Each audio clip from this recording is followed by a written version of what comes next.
वटवृक्ष की अनगिनत शाखाओं की तरह मेरी लीलाओं की भी अनंत शाखाएं हैं।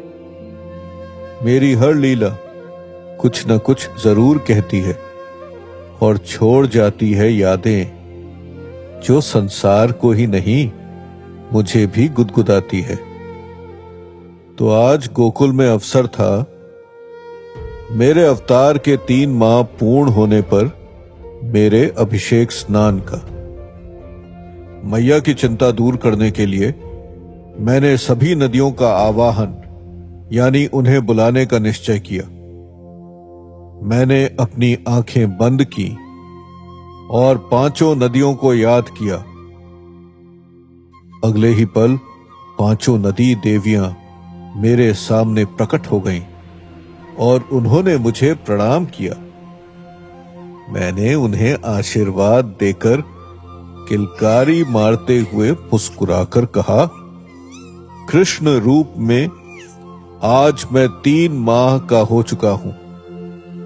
रीति अनुसार अब मेरा विशेष अभिषेक स्नान होगा।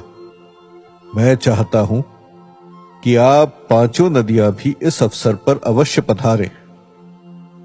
तब सर्वप्रथम देवी गंगा आगे आईं और हाथ जोड़कर बोली, प्रभु आपके ही चरणों से तो मेरा जन्म हुआ है। मैं इस अवसर पर ना आऊं, ऐसा कैसे हो सकता है? देवी नर्मदा ने भी आगे बढ़कर कहा, मुझ में वास करने वाला तो एक एक कंकर भी शंकर कहलाता है। शंकर मेरे आराध्य हैं और आप मेरे आराध्य के भी आराध्य हैं। आपकी सेवा का कोई भी अवसर मैं कैसे छोड़ सकती हूं? देवी जमुना बोली, गोकुल के निकट से बहने के कारण आपकी लीलाएं देखने का सौभाग्य मुझे मिलने ही वाला है। आपके चरणों के स्पर्श से ही मुझे ये मेरा श्याम वर्ण मिला है। आपका स्नान तो यूं भी प्रतिदिन मेरे ही जल से होना है, तो मैं इस विशेष अवसर का लाभ उठाए बिना कैसे रह सकती हूं? फिर देवी गोदावरी बोली, प्रभु आपके राम अवतार में आपका साथ पाने का सौभाग्य मुझे मिला था। वनवास के दौरान आप मेरे जल से रोज स्नान करते थे, तो अब फिर इस अवतार में मेरे जल से आपका स्नान हो, इससे अधिक सुख की बात मेरे लिए और क्या हो सकती है? सबसे अंत में देवी कावेरी ने कहा, प्रभु हम सभी इस अवसर पर अवश्य आएंगे। इतना कहकर वो सभी नदियां वापस लौट गईं और मैंने भी अपनी आंखें खोल ली। दूसरी ओर उत्कच अभी भी इसी उधेड़-बुन में था कि वो मुझ तक पहुंचे, मेरा वध कर सके, पर उसे कोई अवसर ही नहीं मिल रहा था। उसे इतना तो पता ही था कि पहले भी मुझे मारने की कोशिश में पूतना जैसी शक्तिशाली राक्षसी ने तड़प तड़प कर दम तोड़ दिया था। वो ये भी जानता था कि मुझे मारने की कोशिश में चालाक पूज्यधर भी असफल हो चुका था। काकासुर की मृत देह तो वो स्वयं अपनी आंखों से देख चुका था। वो नहीं चाहता था कि उसका भी वही हाल हो, इसलिए वो मुझे मारने के लिए बिल्कुल सही अवसर की तलाश में गोकुल में ही घूम रहा था। लेकिन देह रहित होने के कारण उसे कोई देख नहीं पा रहा था।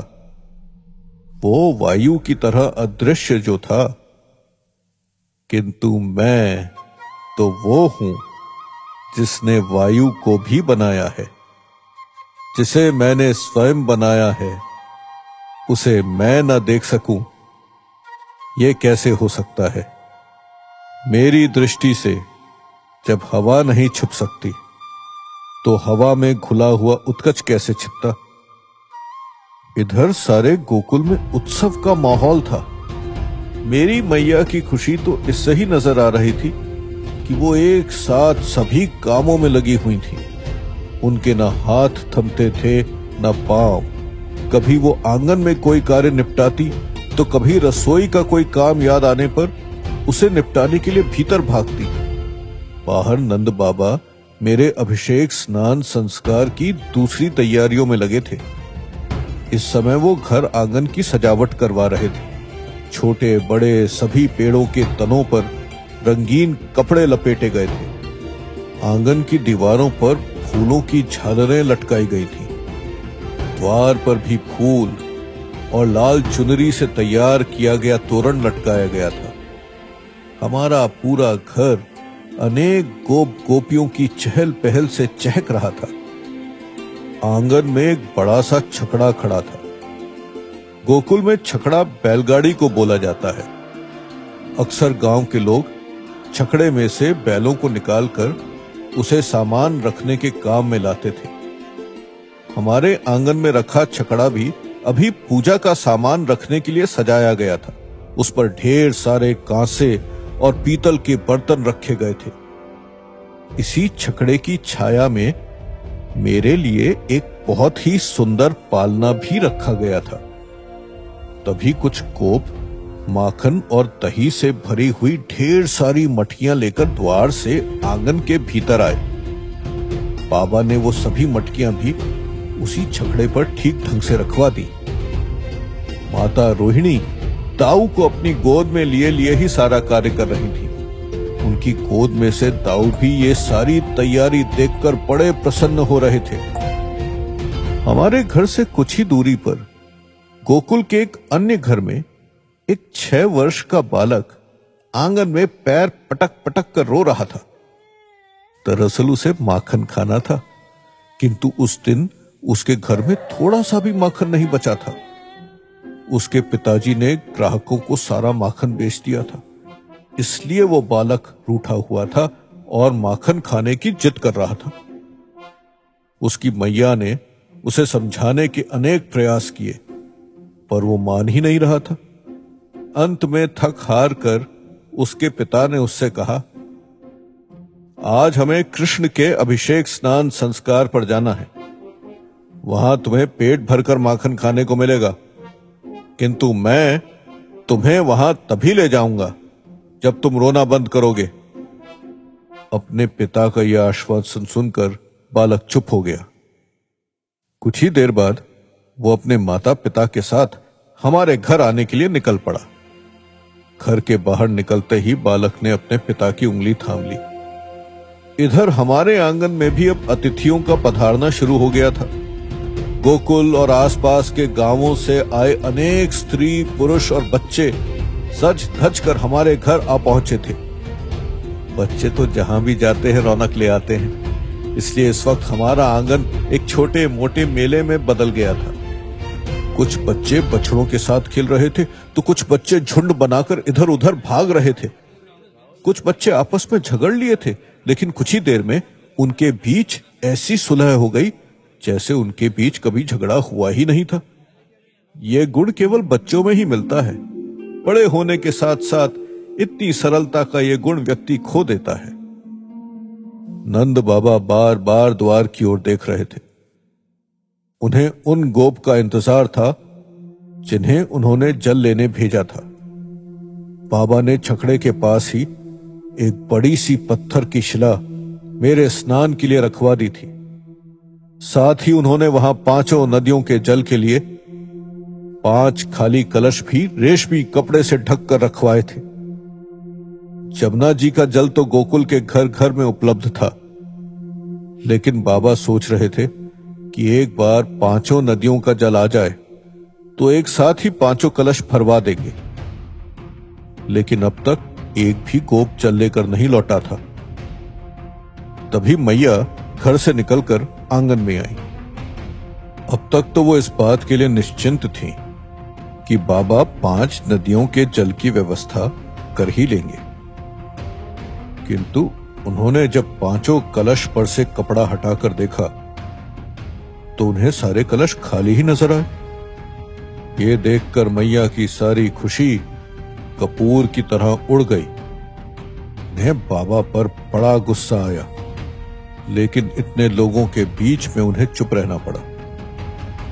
उन्होंने कनखियों से बाबा को शिकायत भरी नजर से देखा।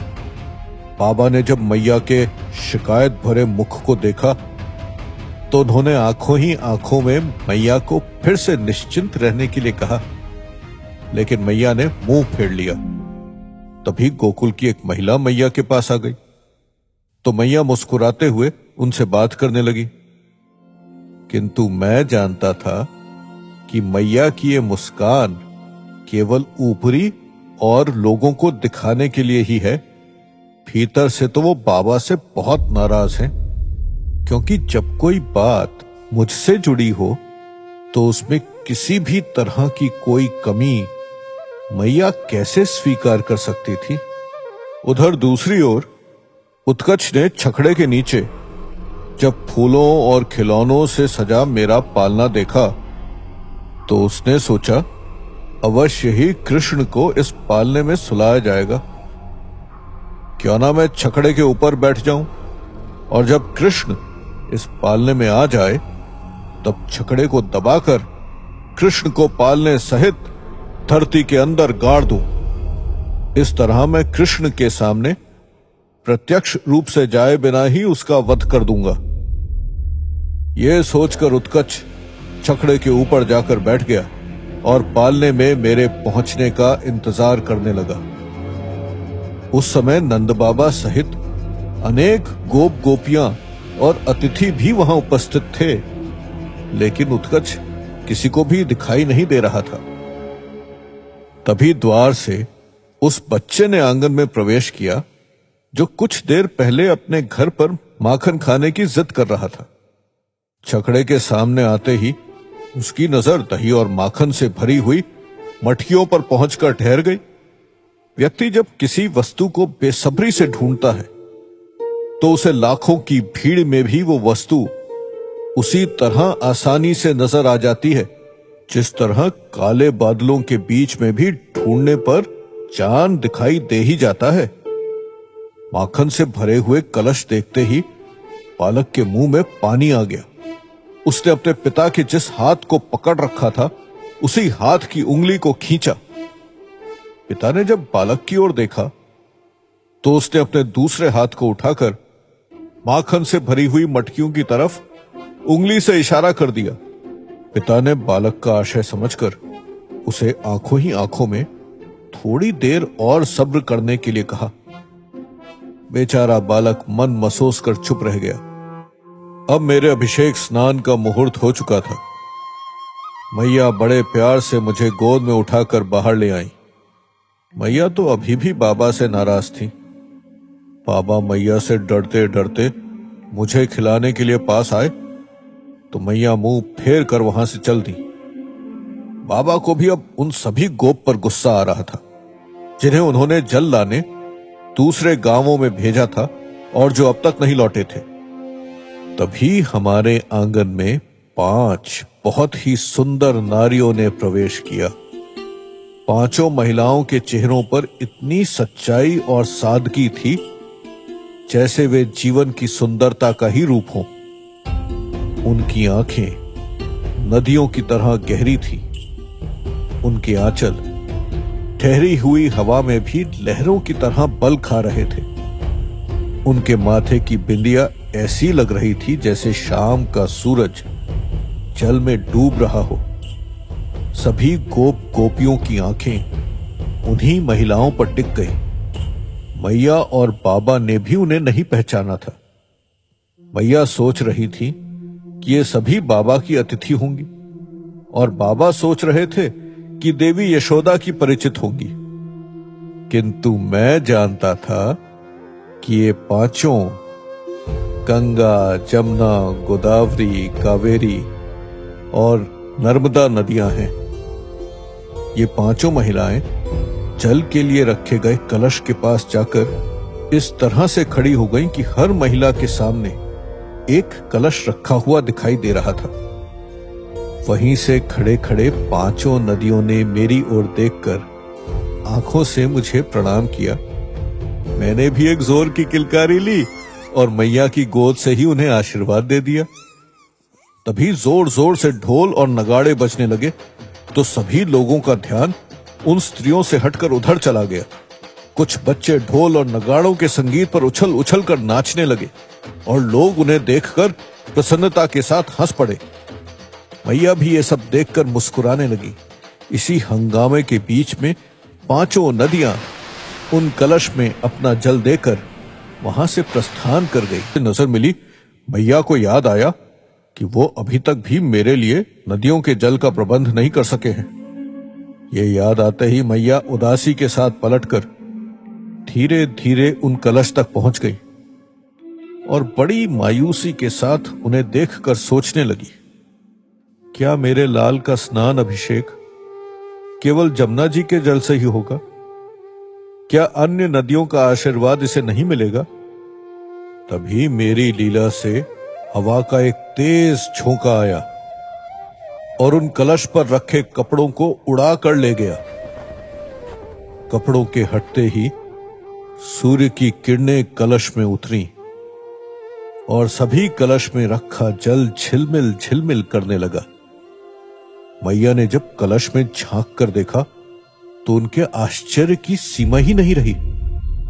उन्हें लगा कि शायद बाबा ने जल की व्यवस्था करवा दी थी, लेकिन मैया के सामने अनजान बन रहे थे। इसलिए मैया ने बाबा की तरफ देखा और प्यार से मुस्कुरा दी। लेकिन बाबा मैया को मुस्कुराते हुए देखकर दुविधा में पड़ गए। वो सोच रहे थे कि देवी यशोदा, जो कुछ पलों पहले मुझसे बहुत नाराज थी, वो अचानक प्रसन्न कैसे हो गई। और जब बाबा मैया के पास आए तब मैया कलश में भरे जल की तरफ देख रही थी। बाबा ने भी जब जल से भरे कलश देखे तो उनके भी आश्चर्य की कोई सीमा नहीं रही। मैं इस रहस्य को रहस्य ही रहने देना चाहता था, इसलिए मैंने मैया की गोद में जोर से किलकारी भरी, जिसके कारण मैया, बाबा और सबका ध्यान कलश से हटकर मेरी ओर आ गया। इसके बाद मेरा अभिषेक स्नान का संस्कार आरंभ हुआ। ढोल मंजीरे बजने लगे, महिलाएं मंगल गीत गाने लगी और उसी के साथ मैया मुझे चंदन, हल्दी और कुछ दुर्लभ जड़ी बूटियों का उपटन लगाने लगी। अन्य महिलाएं भी एक एक कर अपनी अपनी जगह से उठकर आती और उपटन अपने हाथों में लेकर मेरे शरीर पर लगाकर वापस अपने स्थान पर जाकर बैठ जाती। उपटन लगाने के बाद मुझे पांचों नदियों के जल से नहलाया गया। अब तक अतिथियों के लिए भोजन भी तैयार हो चुका था। मेरे अभिषेक स्नान के संस्कार में लोग अपनी भूख को भूल गए थे, लेकिन वातावरण में फैली पकवानों की महक ने उनकी भूख को फिर से जगा दिया। लोग महक से ही व्यंजनों का अनुमान लगाने लगे। कोई कहता, नंद बाबा ने शायद हलवा बनवाया है, तो कोई और कहता, तुम्हें कुछ जानकारी नहीं है, लिख लो, यह हलवा नहीं, खीर की सुगंध है। एक तरफ सारे लोग पकवानों की मीठी सुगंध में खोए थे, तो दूसरी तरफ वो बच्चा अब तक माखन की मटकियों को लालच भरी नजरों से देख रहा था। उसे अन्य पकवानों से तो जैसे कोई मतलब ही नहीं था। एक अच्छे तीरंदाज की तरह अपना ध्यान वो लक्ष्य से जरा भी नहीं हटने दे रहा था। लक्ष्य से ध्यान तो उत्कच का भी नहीं हट रहा था। वो बड़ी बारीकी से मेरे अभिषेक स्नान के सारे रिवाजों के सारे कर्म देख रहा था। उसे केवल इसी बात का इंतजार था कि कब मुझे पालने में लिटाया जाए और कब वो छकड़ा दबाकर मेरा अंत कर सके। पर उसे यह नहीं पता था कि सभी का अंत और आरंभ तो मैं ही तय करता हूं। मेरे अभिषेक स्नान के बाद रोहिणी माता ने मुझे नए नए वस्त्र पहनाए, सुंदर सुंदर आभूषणों से मुझे सजाया। मेरी मैया ने मेरे माथे पर और मेरी हथेलियों एवं पैरों के तलवों पर काला टीका लगाया। इसके बाद मैया मुझे लेकर खड़ी हुई और धीरे धीरे छकड़े के नीचे रखे पालने की ओर बढ़ी। उनके पीछे पीछे महिलाएं भी मंगल गीत गाती हुई चलने लगी। उत्कच ने जब देखा कि मुझे पालने की तरफ लाया जा रहा है, तब वो प्रसन्नता के साथ और भी तैयार होकर बैठ गया। मैया ने प्यार से मुझे पालने में लिटाया और पालने को हिलाने लगी। कुछ देर बाद सभी अतिथियों को भोजन करने के लिए बैठा दिया गया, लेकिन वो माखन प्रेमी बालक बार बार अपनी मां से पूछ रहा था, मैया कितनी देर हो गई है, अब तक मुझे माखन नहीं मिला, मैं वापस रूठ जाऊं क्या? तो उसकी मां मुस्कुराकर उससे कहने लगती, नहीं मेरे लाल, बस थोड़ी देर और रुक जाओ, यशोदा मैया अवश्य ही सभी बालकों को माखन देंगी। और बालक रुआंसा होकर फिर से माखन की मटकियों की तरफ देखने लगता। तभी अतिथियों में से किसी ने मैया को आवाज दी और मैया मुझे पालने में छोड़कर वहां से चली गई। इसके बाद मैया अतिथियों की देखभाल में लग गई। उत्कच को तो इसी पल का इंतजार था। अब उसने अपने शरीर का पूरा भार छकड़े पर डाल दिया। वो दिखाई नहीं देता था तो क्या, था बड़ा ही वजनदार। छकड़े पर उसके द्वारा उसका भार डालते ही छकड़ा नीचे मेरे पालने की तरफ झुकने लगा। उत्कच बड़ी सावधानी से धीरे धीरे छकड़े को नीचे झुका रहा था ताकि किसी का ध्यान उधर न जाए। लेकिन वो बालक जो माखन के लिए मटकी पर ही नजर जमाए हुए था, उसने छकड़े को झुकते हुए देख लिया था, किंतु वो तो बालक था।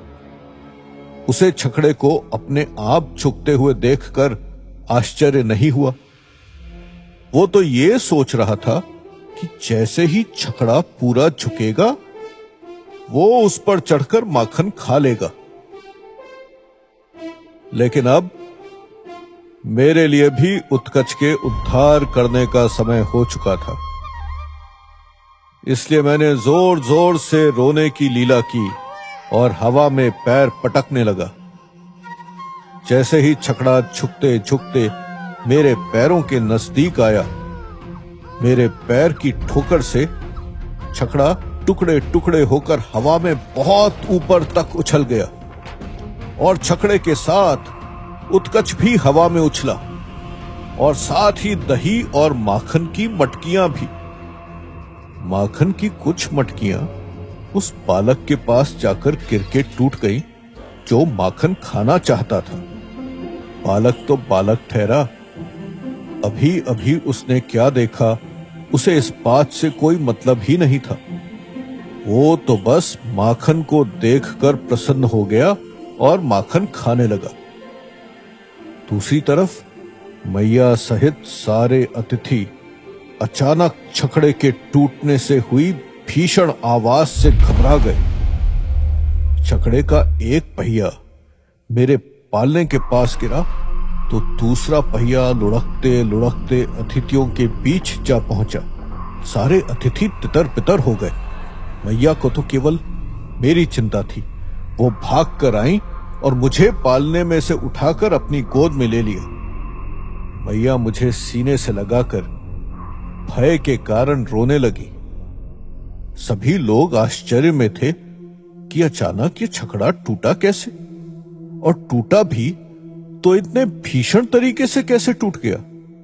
हरेक के मुंह पर एक ही प्रश्न था, आखिर ये क्या हुआ, कैसे हुआ। उत्कच को लगी मेरे नन्हे पैर की ठोकर इतनी भयंकर थी कि उत्कच एक बार जो उछलकर ऊपर की तरफ बढ़ा तो बढ़ता ही गया और वो अभी भी हवा में ऊपर की तरफ जा रहा था। तभी मेरी लीला से उत्कच को शाप के कारण खोई हुई देह वापस मिल गई, क्योंकि मैं चाहता था कि सभी लोग ये देख सके कि बुराई का अंत कैसा होता है। अब जैसे ही उसे देह वापस मिली, उत्कच की उड़ान खत्म हो गई और वो वापस धरती की तरफ गिरने लगा। और जितनी तेजी से वो ऊपर गया था, उतनी ही तेजी से उत्कच नीचे भी आने लगा और कुछ ही पलों बाद धड़ाम से आंगन में आकर गिरा। उसकी देह इतनी बड़ी थी कि उसके गिरने से धरती पर एक कंपन सा हो गया था। उसे इतनी जोर से गिरता देखकर सभी गोकुलवासी चीख पड़े, लेकिन उत्कच के मुंह से तो एक चीख तक नहीं निकल सकी। उत्कच के प्राण पखेरु का उड़ना तो तय था, पर अभी मुझे उत्कच को अपने असली स्वरूप में दर्शन भी तो देना था। इसलिए मैंने उसकी कुछ सांसें बची रहने दी। तो जब वो धरती पर गिरा तो उत्कच ने बड़े दर्द और कष्ट के साथ अपना सिर थोड़ा सा उठाकर मेरी तरफ देखा तो हैरान रह गया, क्योंकि इस समय मैं उसे मेरी मैया की गोद में श्री कृष्ण के बाल रूप में नहीं, बल्कि अपने विष्णु स्वरूप में अपने हाथों में चक्र लिए क्षीर सागर पर खड़ा हुआ दिखाई दे रहा था। उत्कच ने आश्चर्य और अविश्वास के साथ किसी तरह हाथ उठाकर अपनी आंखें मसलकर फिर से मुझे देखा, किंतु इस बार मैं उसे वापस अपनी मैया की गोद में मासूम बालक के रूप में दिखाई दिया। उत्कच समझ गया, बाल रूप में मैं नारायण का अवतार हूं। तो फिर उसे अपनी गलती समझने में बिल्कुल देर नहीं हुई। उसने तभी अपनी आंखों में क्षमा और श्रद्धा का भाव लेकर अपने दोनों हाथों को जोड़कर मुझे प्रणाम किया। मैंने मुस्कुराकर उत्कच को आशीर्वाद दिया कि उस जैसे दुष्ट असुर का भी उद्धार हो, और एक किलकारी मारी। इधर मेरी किलकारी गूंजी और उधर उत्कच आखिरी सांस लेकर निढाल होकर धरती पर पड़ गया। मुक्ति मिल गई उसे और वो फिर से अदृश्य हो गया। मैया, बाबा और मेरे गोकुल के सीधे सादे लोग इस घटना को देखकर बड़े चकित थे। पहले तो सभी को इस बात पर हैरानी थी कि अचानक ये राक्षस आया कहां से, और अब उन्हें इस बात की हैरानी थी कि अचानक वो राक्षस गया तो गया कहां, कौन कहां से आता है, कहां चला जाता है, ये मुझसे थोड़ी छिपा रहता है। मैं तो सभी का भूत भविष्य अच्छी तरह जानता हूं, इसलिए मैं अपने कान्हा रूप में मुस्कुराकर जोर जोर से किलकारी ले रहा था। पर अभी वहां पर इकट्ठे लोगों के मन के सवाल शांत नहीं हुए थे। कोई पूछता कौन था वो राक्षस, तो कोई पूछता वो अचानक गायब कैसे हो गया। फिर किसी और ने कहा, अरे सबसे बड़ा सवाल तो ये है कि वो छकड़ा टूटा तो अपने आप कैसे टूट गया। कैसे श्री कृष्ण ने सभी की जिज्ञासा को शांत किया। मैया यशोदा का डर कैसे दूर किया श्री कृष्ण ने, ये सब जानने के लिए तो फिर आना होगा प्रभु श्री कृष्ण की लीलाओं की गाथा श्री कृष्ण लीला को सुनने।